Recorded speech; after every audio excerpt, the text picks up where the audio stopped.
예수님께 온 맘 다해 순복해요.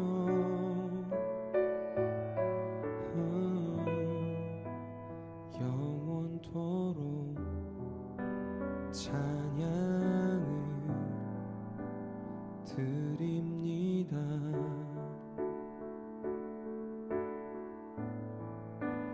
나의 예수 온 맘 다해 사랑해요.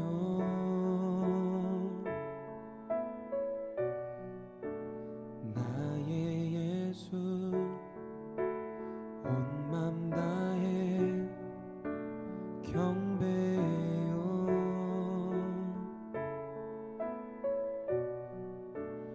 예수님께 온 맘 다해 순복해요.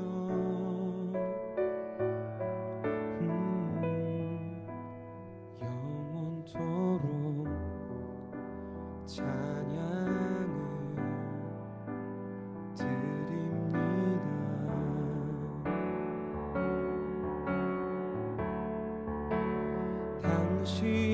당신은 순결하고 아름다운 주이십니다. 거룩하고 사랑스러운 능력과 영광의 주이십니다. 하늘과 땅이 주 찬양해 영광의 왕을 영원한 주를 평화의 왕자 모든 만물의 주 영원토록 주님을 높이세. 나의 예수 온 맘 다해 사랑해요.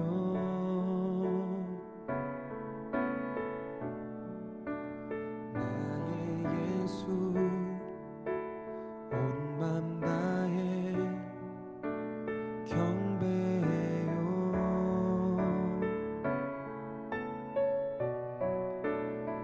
예수님께 온 맘 다해 순복해요.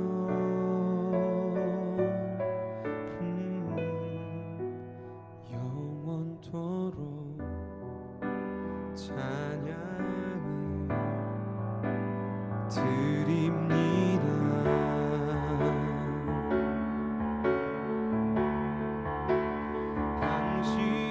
당신은 순결하고 아름다운 주이십니다.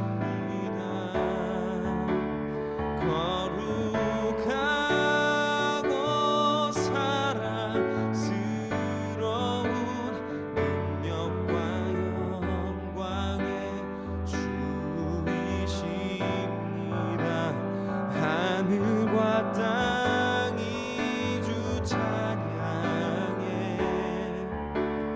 영광의 왕을 영원한 주를 평화의 왕자 모든 만물의 주 영원토록 주님. 사랑의 주님, 오늘도 주님께 예배드립니다. 주님 앞에 더 가까이 나아갑니다. 이 시간 저희들이 말씀 앞에서 더욱더 정직하고 겸손하게 하여 주시옵소서. 주님과의 깊은 만남으로 가기 위해서 걸림돌을 하나씩 좀 제거하기 원합니다. 오늘 특별히 순종의 기름 부음을 우리 가운데 부으셔서 진리의 성령님께 우리의 온전한 복종이 이루어질 수 있도록 인도하시고 하나님 말씀에 비춰서 우리에게 더욱더 하나님 주시는 그 깨달음을 알고 순종할 수 있도록 인도하여 주시옵소서. 감사드리며 예수님의 이름으로 기도드립니다. 아멘. 찬송가 449장 들으시겠습니다.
오늘 하나님께서 우리들에게 주시는 말씀 마태복음 7장 3절에서 5절까지 말씀입니다.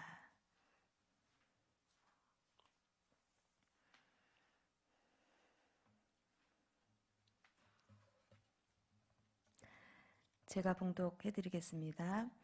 어찌하여 형제의 눈 속에 있는 티는 보고 내 눈 속에 있는 들보는 깨닫지 못하느냐. 보라, 내 눈 속에 들보가 있는데 어찌하여 형제에게 말하기를 나로 내 눈 속에 티를 빼게 하라 하겠느냐. 외식하는 자여, 먼저 내 눈 속에서 들보를 빼어라. 그 후에야 밝히 보고 형제의 눈 속에서 티를 빼리라. 아멘.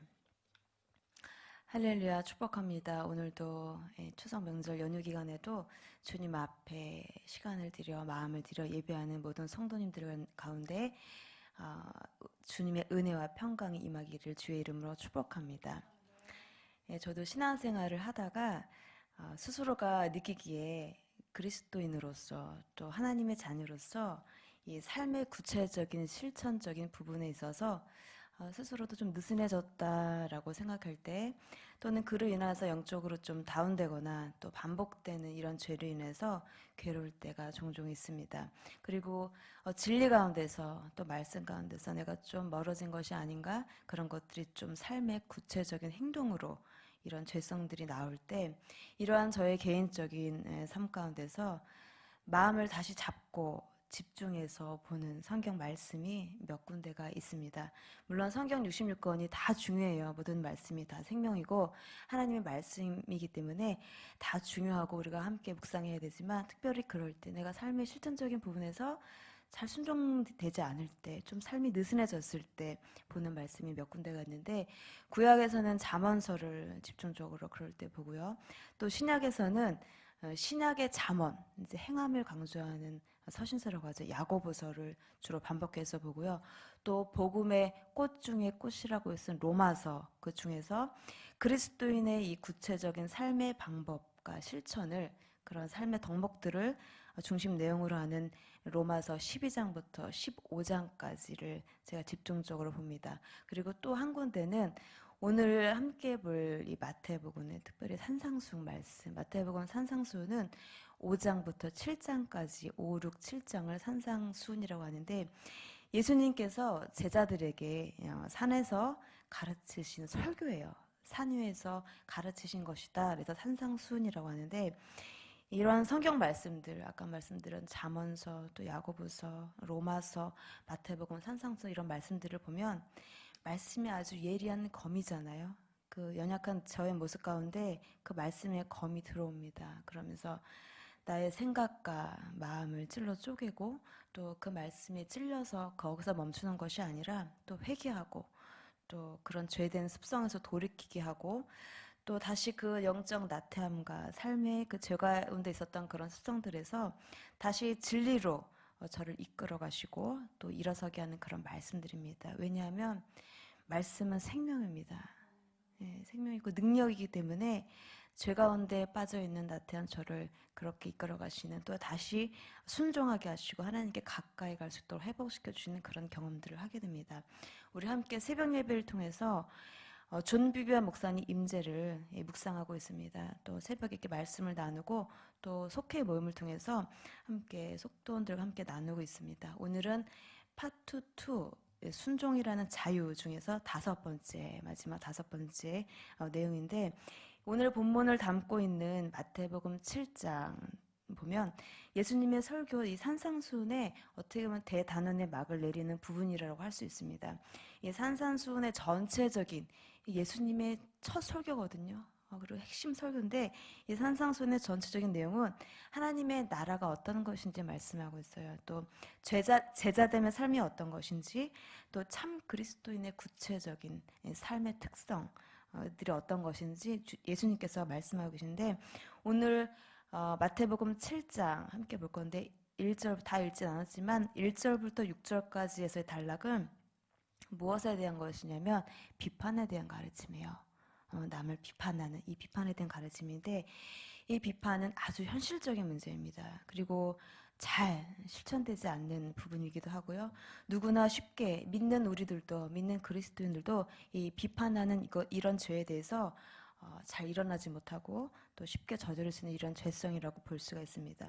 이 믿는 우리 그리스도인들이 과거의 옛 습관, 또 굳어진 부정적인 우리의 인격, 미성숙한 인격으로 인해서 다른 영혼들을 또 자주 비판하기도 하고 정죄하기도 합니다. 이럴 때 우리는 멈춰야 돼요. 그리고 점검해야 됩니다. 그 비판하는 우리의 그 마음의 중심 가운데 그 영혼을 사랑하고 있는지, 정말 그 영혼을 위해서 그 영혼을 사랑하고 용서하는 마음으로 비판하고 있는지, 그 마음의 중심을 잘 점검해 봐야 됩니다. 이 용서와 사랑 없는 이 비판적인 사람들 보면 그 언행을 통해서 자신이 교만한, 나는 교만해, 나는 거만해, 나는 완고해라는 것을 어떻게 보면은 보여주고 입증하고 있는 그런 행동이라고, 말이라고 볼 수가 있습니다. 오늘 본문을 보면 3절을 다시 보시면 어찌하여 형제의 눈 속에 있는 티는 보고 내 눈 속에 있는 들보는 깨닫지 못하느냐. 예수님께서 말씀하십니다. 이 눈은 뭐냐면 영혼, 전인격, 마음을 상징하는 표현입니다. 그러니까 우리가 바라보는 다른 영혼의 삶의 전체를 포함한 전인격을 의미합니다. 이런 타자, 이런 영혼의 전인격을 의미하고 있습니다. 티가 나오죠. 티는 헬라어로 카르포스인데 어떤 의미가 있냐면 잔가지, 집, 겨, 톱밥, 가시 이렇게 아주 작은 물질을 의미합니다. 결국 어떤 의미냐면 작은 잘못, 조그마한 잘못을 의미한다고 볼 수가 있습니다. 이 본문의 맥락에서 통해서 살펴봤을 때 이 티라는 건 뭐냐면 기억해야 될 건 뭐냐면 진리를 크게 손상시키지 않는 작은 실수예요. 그 티가 타자, 형제의 눈에는 그 티, 그런 약점인데 또 고의적인 것이 아니라 비고의적인 이런 실수, 잘못이라고 어떻게 보면 아주 작은 것이라고 볼 수가 있습니다. 근데 내 안에 다른 사람의 티를 보는, 형제의 티를 보는 내 안에 있는 주님 말씀하신 들보, 본문 3절을 다시 보시면 들보는 헬라로 도커스인데 어떤 의미냐면 대들보, 티랑 아주 반대적인 의미를 갖고 있습니다. 석가래, 통나무, 널빤지 이런 원어적 의미를 갖고 있고요. 자신의 아주 큰 허물, 약점을 의미합니다. 이것은 본문의 맥락에서 살펴보면 아까 말씀드린 형제의 눈에는 티랑 반대로 전체적인 진리, 하나님의 말씀을 거스를 만큼의 큰 허물을 의미합니다. 그것이 바로 들보라는 거예요. 그러면 우리가 형제의 눈에 티를 보기 전에 우리 안에 있는 들보를 보라고 하시잖아요. 그걸 빼라고 하시잖아요. 그게 어떤 의미냐면 성경 말씀에 이 진리를 거스를 만한 그런 죄를에서 돌이키라, 그 죄악들을 빼라 이렇게 볼 수가 있는 거예요. 문맥을 통해서 볼 때 또 우리 함께 읽을 이 임재 교재 나와 있듯이 예수님이 말씀하신 이 들보는 또 어떻게 볼 수가 있냐면 남을 비판하는 습관이에요. 아주 습관적으로 다른 사람을 판단하고 비판하는 이런 행동을 들보라고 볼 수가 있습니다. 우리가 상상해 볼까요? 눈에 들보가 들어갔어요. 눈을 전체를 가리겠죠. 그러면 온통 들보만 보이는 거예요. 그러면 내 안에 들보가 가득 차 있는데 이 들보 낀 눈으로 다른 사람을 보면 그 사람도 들보, 그 사람에는 들보만 보이거든요. 허점만, 약점만 보게 된다는 거죠. 이 들보 시야를 가진 이 사람은 이 순수한 동기로 다른 사람을 제대로 보지 못해요. 곁는 줄로 다른 이들의 흠집만 바라볼 수밖에 없다는 거죠. 오늘 함께 4절 말씀, 본절 말씀을 보면 형제의 티를 빼게 하려 하겠느냐라는 구절이 있습니다. 이 형제의 눈 속에 티를 빼는 것은 상대의 결점을 아주 가혹하게 비판하는 것이에요. 아주 가혹하게. 그러니까 형제의 티에 대해서 비판하는 것. 그러니까 내 눈에 들보가 있는데 그 상태에서 그 결점들을 그 들보 낀 눈으로 상대의 그 작은 잘못 하나하나를 계속 가혹하게 비판한다는 거죠. 근데 말씀에서는 그렇게 해서는 안 된다는 거예요. 그럴 수 없다는 거예요. 왜냐하면 제대로 그 다른 사람의 티를, 약점을, 결점을 제대로 볼 수 없기 때문에 그럴 수 없다는 것이죠. 이 형제의 티에서 비판하는 우리를 향해서 주님께서 말씀하십니다. 로마서 14장 4절에 보시면 남의 하인을 비판하는 너는 누구냐? 그가 서 있는 것이나 넘어지는 것이 자기 주인에게 있음에 그가 세움을 받으리니 이는 그를 세우시는 권능이 주께 있음이라. 아멘. 그러니까 다른 이의 약점이 보일 때, 다른 이의 그 티가 보일 때, 비판하고 싶어질 때, 이럴 때 오늘 로마서 말씀 지금 읽었던 성경을 통해서 주님께서 어떻게 하라고 하시냐면 입법자이시고 재판관이신, 입법자는 법을 만드신 분은 하나님이시라는 거예요. 그리고 재판관, 이것이 옳고 그른 것들을 이제 판단하시고 그걸 재판하신 분은 하나님이시라는 거예요. 입법자이시고 재판가시고 또 창조주, 나도 창조하시고 그 사람도 창조하시고 형제들도 창조하시고 그 창조주신 주님을 신뢰하라는 거예요. 그 하나님을 믿고 우리가 판단하는 것이 아니라 그분의 권능을 의지하라는 거예요. 그러니까 판단을 멈추라는 겁니다. 그리고 또한 우리에게 또 말씀하십니다. 남을 판단하는 자들에게 또 어떻게 해야 되는지 우리에게 말씀하시는데 빌립보서 2장 3절 아무 일에든지 다툼이나 허영으로 하지 말고 오직 겸손한 마음으로 각각 자기보다 남을 낮게 여기고, 또 어떻게 해야 되냐면 겸손하게 나보다 그 형제를, 남을 더 낮게, 더 좋게 여기라는 거예요. 그리고 그 겸손한 마음으로 다른 사람이 집중하지 말고 나 자신에 집중해서 나에게 맡겨진 그 일들에 관해서 최선을 다해서 성실하게 임하는 것이 우리 믿는 자들의 할 일이라는 것을 말씀하고 있습니다. 마지막 5절에 보시면 형제의 눈 속에 티를 빼려 하는 자, 자신의 들보를 빼지 아니하고 남의 허물만을 비판을 하는 자들을 어떻게 표현하냐면 외식하는 자요. 이렇게 예수님께서 부르고 계십니다. 외식하는 자, 위선자, 속이는 자, 꾸미는 자, 연극하는 자, 이런 의미를 갖고 있습니다. 이런 외식하는 자들에게 먼저 자신의 들보를 빼라고 하십니다. 이 들보, 아까 말씀드린 대로 진리의 말씀에 거스를 만큼 그런 큰 영향을 미치는 죄라고 말씀드렸습니다. 이 들보를 빼야 그 후에 밝히 볼 수 있기 때문입니다. 교재에도 말씀하고 있는데 자신을 고치는 단계, 자신의 그 죄악, 허물을 직면하는 단계, 진리에 비추어서 그 변화시키는, 나 자신을 변화시키는 단계를 빼먹고 다른 이를 비판하고 또 다른 이를 고치는 단계로 넘어가는 것은 굉장히 위험한 행동이라고 볼 수가 있습니다. 왜냐하면 순수한 동기가 없어요. 이미 들보로 인하여서 자기 자신도 제대로 보지 못하고요. 다른 이도 제대로 볼 수 없기 때문입니다. 5절 말씀에서 밝히 보고 라는 단어가 있는데 이것은 어떤 의미냐면 아주 꿰뚫어 보는 거예요. 내 들보, 내 안에 있는 그 들보, 이 죄성을 뺀 다음에 밝히 볼 수 있게 되는데 나 자신도 밝히 보고 다른 이도 밝히 보게 되고 진리 앞에서 우리 모두를 밝히 볼 수 있게 되는데 꿰뚫어 보다, 분명하게 보다, 시력을 회복하다 이런 의미를 갖고 있습니다. 어떠한 자들이 다른 사람의 티를 보고 그것을 제거할 수 있도록 도와줄 수 있냐면 자신의 들보를 빼고 밝히 보게 된 자가 그렇게 될 수 있다는 의미입니다. 말씀에 비추어서 그 말씀에 깨달아진 말씀에 순종함으로 길들여진 자, 또 자신의 죄와 이 연약함을 직면하고 돌이켜서 변화된 자, 또 성령의 조명하심으로 통해서 죄를 깨닫고 돌이킨 자, 이런 자들이 이렇게 자기 안에 들보를 뺀 자들이 다른 이의 티를 제거하는 것을 도울 수 있다는 것을 5절을 통해서 말씀하고 있습니다. 다시 말하면 다른 이들에 대한 모든 판단을 배제하라는 것이 아니에요.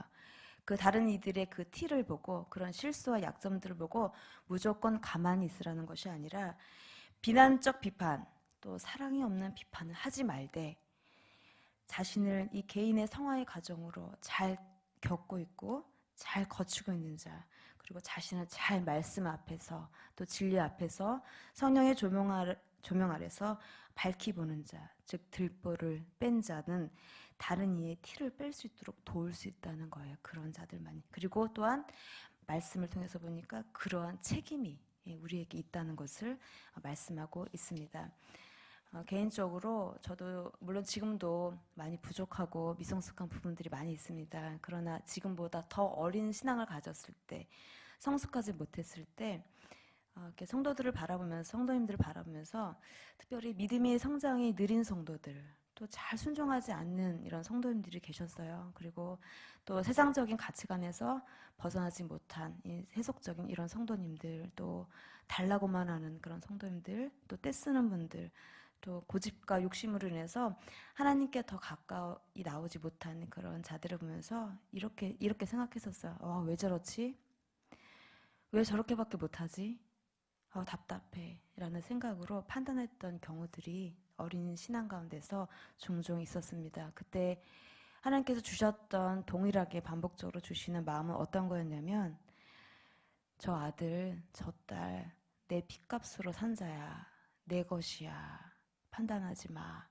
조급해하지 마. 내가 그의 주인이다. 그 안에 내가 있단다. 그를 바라볼 때, 미숙숙한 그를 바라볼 때, 그 약점 있는 그를 바라볼 때 내가 더 아프고 안타깝단다. 너는 기도하라. 기다려라. 부족함이 드러나도 그들을 끝까지 품어라. 그리고 이렇게 말씀하셨어요.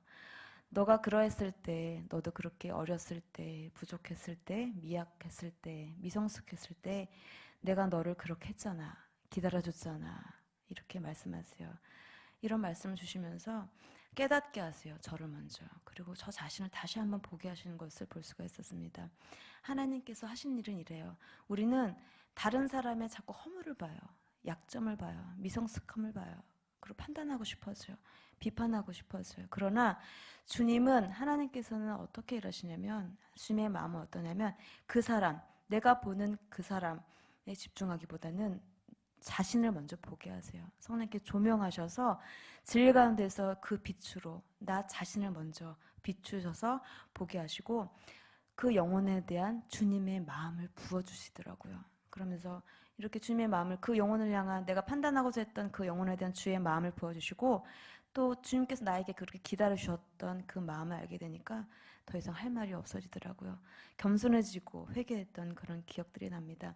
이 레마의 음성을 반복적으로 들은 이후에 또 부족하다 보니까 또 판단하는 이런 마음들이 들어올 때 멈춥니다. 그 이후에는 멈추고 의지적으로 멈추려고, 그 판단과 비판하려고 하는 그런 생각들을 멈추려고, 잘 안 될 때도 있지만 멈추고 주님께 먼저 여쭤봐요. 하나님, 제가 어떻게 해야 되죠? 하나님, 저의 영혼을 향한 주님의 마음은 어떤 것인죠? 라고 지금도 습관적으로 또 하나님께 간절한 마음으로 여쭈고 기도하고 있습니다. 주님께서는 우리 모두에게, 믿는 자들에게 가르치세요. 공동체 가운데 또 연약한 자들, 믿음이 연약한 자들, 강한 자들 다 함께 이렇게 살잖아, 예배하잖아요. 근데 우리들에게 가르치십니다. 야고보서 4장 12절 말씀. 입법자와 재판관은 오직 한 분이시니 능히 구원하시기도 하시며 멸하기도 하시느니라. 너는 누구이기에 이웃을 판단하느냐. 입법자와 재판관은 오직 하나님이시라는 거예요. 그러니까 우리가 그 판단하는 자리에 올라가는 건 어떤 의미냐면 내가 하나님의 권위 올라가는 거예요. 그러니까 하나님의 자리, 그분의 권위를 우리가 침범하는 거라는 거, 이웃을 판단하는 것은. 그 자리에 올라서는 것, 이게 최고의 교만 아닙니까?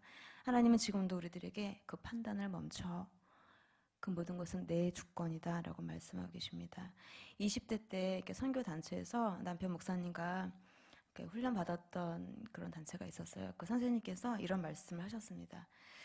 성숙한 그리스도인, 성숙한 리더, 이 성숙한 사람들은 그 진리의 잣대로, 말씀의 잣대로 자신에게는 엄격하대요. 그러나 그 엄격한 그 진리의 잣대, 엄격한 그 잣대로 다른 사람에게 동일하게 적용하지 않는다는 거예요. 성숙한 자들은. 그들에서 기도하고 인내하는 것이 바로 성숙한 자들이라 말씀하셨던 것이 생각이 났습니다.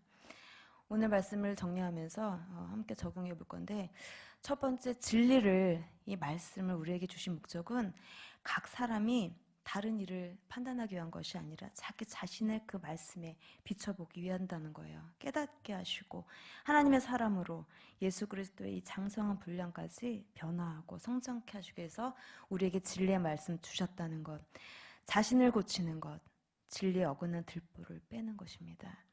이 성령님을 초청하셔서 오늘도 이 시간 위에 기도할 때도 성령님을 초청하셔서 우리 가운데, 내 자신 가운데 더 성숙해져야 되는 그 부분, 또 더 깊은 순종이 필요한 영역들이 진리의 빛으로 말미암아 드러나게 해달라고, 깨닫게 해달라고 기도했으면 좋겠습니다. 이것이 바로 주님과의 임재로 깊이 들어가는 길입니다. 두 번째, 다른 영혼들의 약점이 자꾸 보이고 판단하고 싶어지고 자꾸 비판의 생각들이 들어올 때 기도하십시오. 그리고 주님의 눈으로, 우리의 그 들보 낀 눈으로 그들을 바라보지 말고 주님의 그 온전한 그 눈으로 바라볼 수 있도록 주님의 마음과 눈을 구하십시오. 주님이 이 영혼을 어떻게 바라보시는지, 어떻게 생각하는지 묻고 여쭈십시오. 그리고 그 영혼을 해서 기도하십시오. 결국 뭐냐면 주님과의 나의 관계가 다른 영혼을 바라보는데 굉장히 큰 영향을 미친다는 것을 깨달을 수가 있습니다.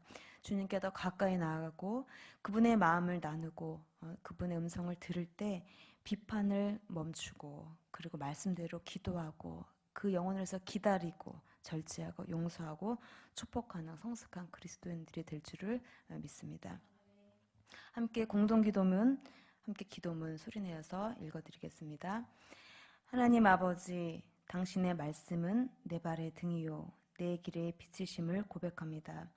주여, 주님의 말씀의 빛으로 밝히 보게 하소서. 다른 이들을 비판하거나 심판했던 모든 죄를 용서해 주소서.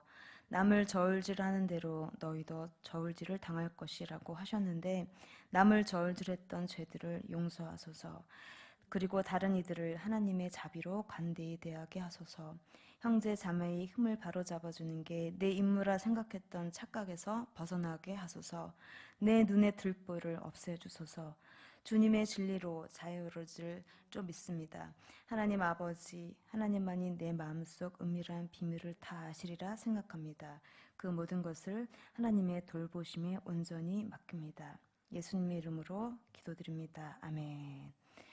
오늘 함께 나눈 말씀을 기억하시면서 진리의 성령님을 초청합시다. 그리고 말씀을 기억하며 함께 우리 안에 있는 들보를 주님께서 비춰주시고 우리가 그 들보로부터 벗어나서 밝히 볼 수 있는 그 눈으로 다른 영혼들을 바라볼 수 있도록 이 시간 조용히 기도하시고 함께 개인의 기도 제목 나누면서 주님 앞에 나아갑시다.